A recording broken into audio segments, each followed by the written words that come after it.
au cours des discussions, la chance qu'on a quand on est dernier, c'est ça, c'est qu'on s'inspire de tout ce qui a été dit. Donc on a compris en fait que ce qu'on a fait, il est pas mal, mais nécessité de revoir le tout et d'avoir une approche qui est beaucoup plus système. Système, c'est-à-dire c'est l'écosystème.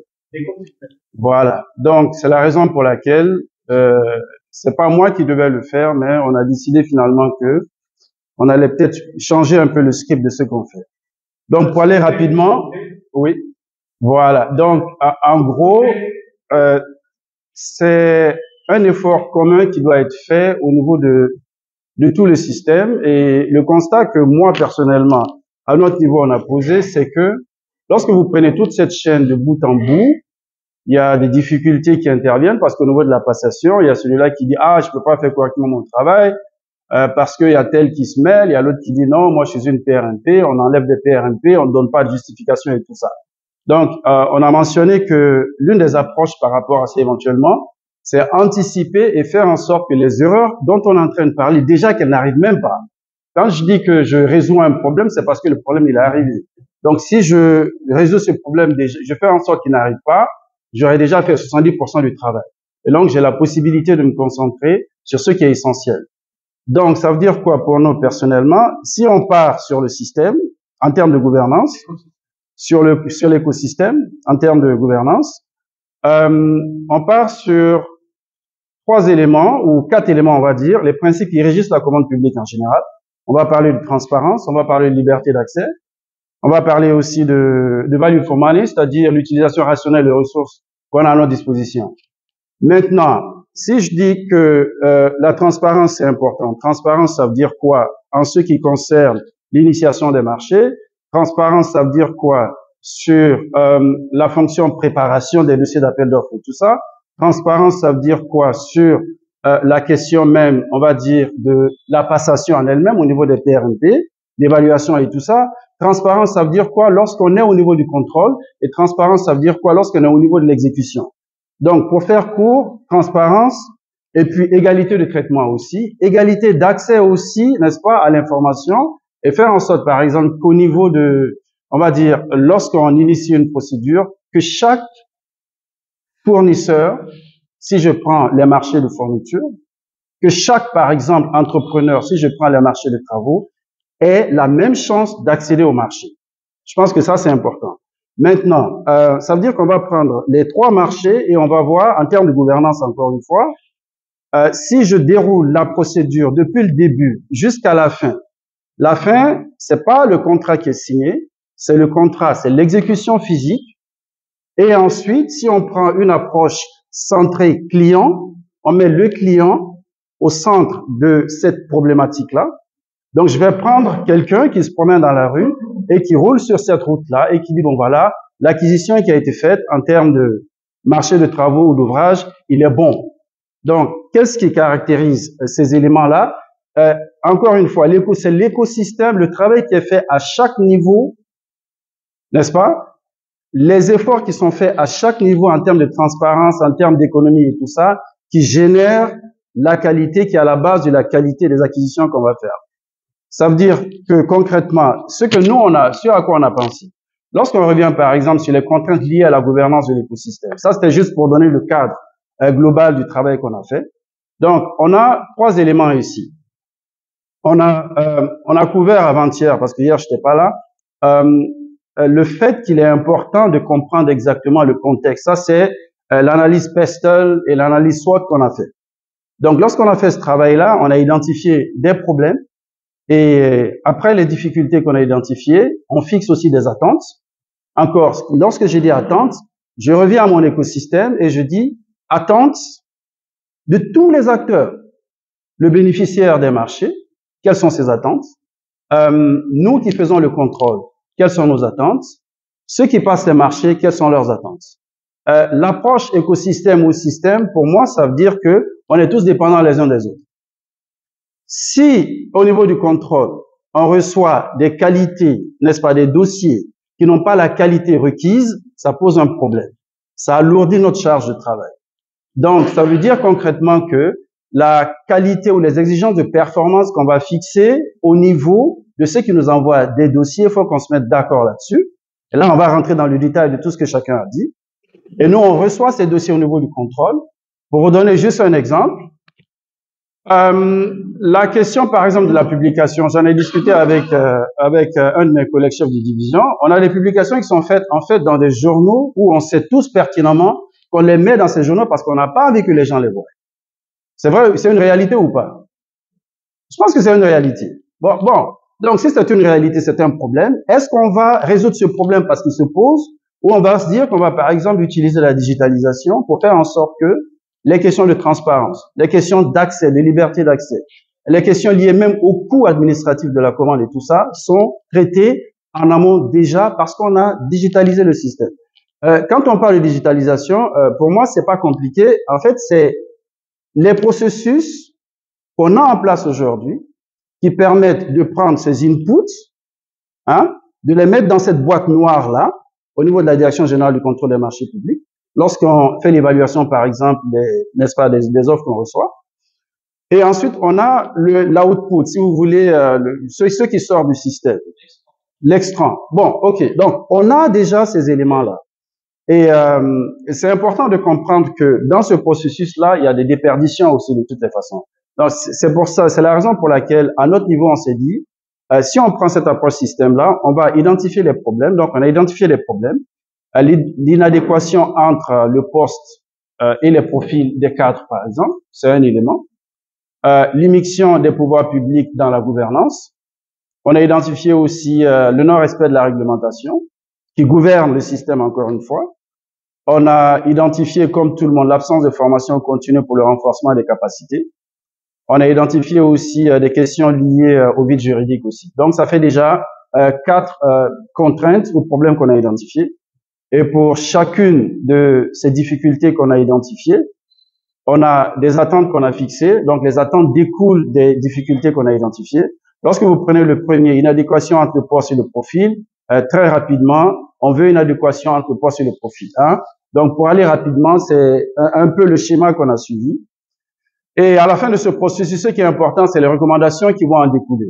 Donc, comme recommandation pour le premier, diagnostic organisationnel pour savoir exactement quelle est la situation actuelle en termes d'adéquation entre le poste et le profil.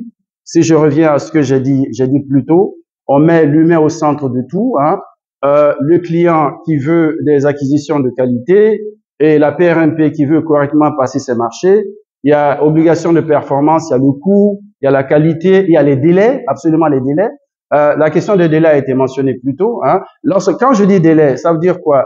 Est-ce qu'on parle du délai à mon niveau en tant que PRMP ou je parle du délai à mon niveau en tant que contrôleur? Il y a des délais partout. Ou le délai en tant qu'écosystème. Exactement. Les gens dehors, qu'est-ce qu'ils vous disent? Les entrepreneurs, parce qu'on a, nous, on a des entrepreneurs ici, ils vous disent quoi? Ils vous disent que ça prend trop de temps. Ça prend trop de temps. C'est bien ça, Alors, si ça prend trop de temps, à quel niveau ça bloque?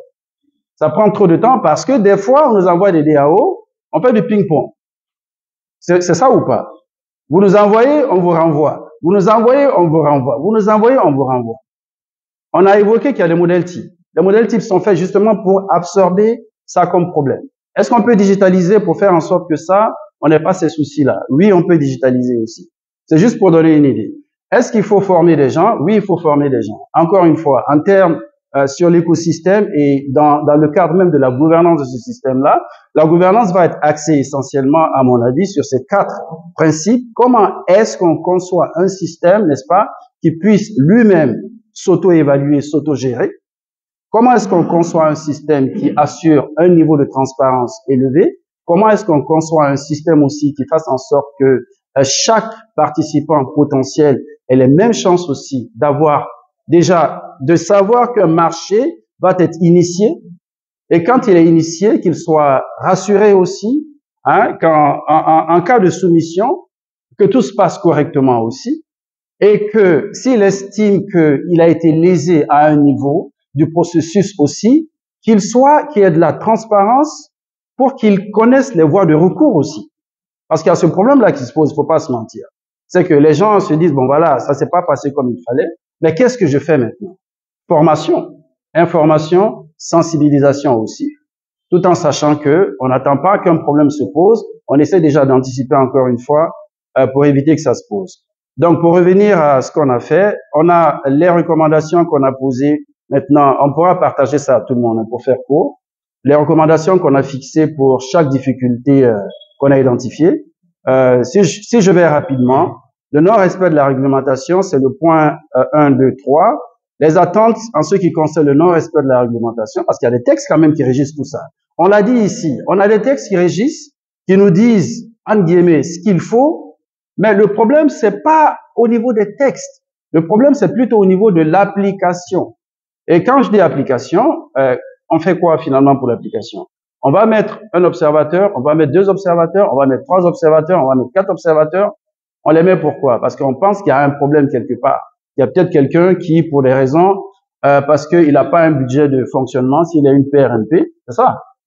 Voilà, donc les PRMP veulent des budgets de fonctionnement. Donc si je prends cette chaîne-là encore, j'ai dit initiation, passation, contrôle, etc., etc. À l'initiation, qui est concerné? C'est les BSD, c'est les PRMP et tout ça. Quelles sont les conditions en termes de gouvernance qu'on va créer pour qu'ils aient une certaine indépendance et une certaine autonomie? Je crois que c'est ça la question. Parce que chaque élément doit être formé, mais c'est pas parce qu'on est formé qu'on fait ce qu'il faut. Qu'est-ce qui me pousse à poser l'acte qui est aligné avec ce que les textes disent? C'est parce que, 1, j'ai les valeurs qu'il faut. C'est parce que, 2, il y a les ressources qu'il faut aussi pour le faire. Je veux dire que quand je me pose la question de savoir comment est-ce que je vais boucler la fin du mois, c'est compliqué de résister à certaines tentations aussi. Et cette problématique-là, elle se pose sur toute la chaîne.